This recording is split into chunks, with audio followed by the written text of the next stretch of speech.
কুমিল্লায় 52 কোটি টাকার মাদকদ্রব্য ধ্বংস।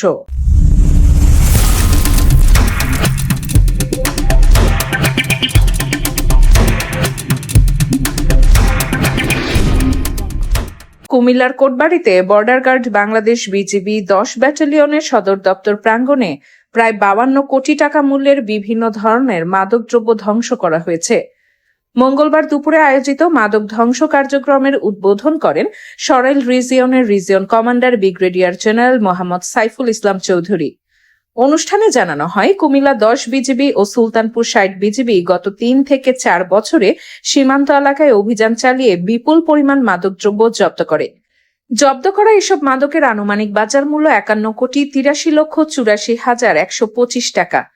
বিজিবি কর্মকর্তারা জানান, পার্শ্ববর্তী দেশ থেকে বাংলাদেশে মাদক প্রবেশ ঠেকাতে সীমান্তে নজরদারি আরও জোরদার করা হচ্ছে।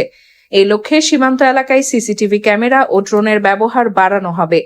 পাশাপাশি মাদক চোরাচালান প্রতিরোধে গোয়েন্দা তৎপরতা ও টহল কার্যক্রমও জোরদার করা হচ্ছে।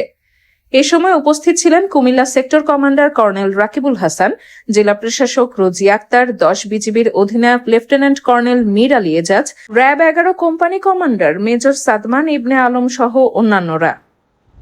মাদক একটি জাতির ভবিষ্যৎকে ধ্বংস করে, এটি আমাদের তরুণ সমাজকে বিপথগামী করে, পরিবারকে ভেঙে দেয় এবং সামাজিক স্থিতিশীলতা ও অর্থনৈতিক উন্নয়নের পথে বড় বাধা সৃষ্টি করে।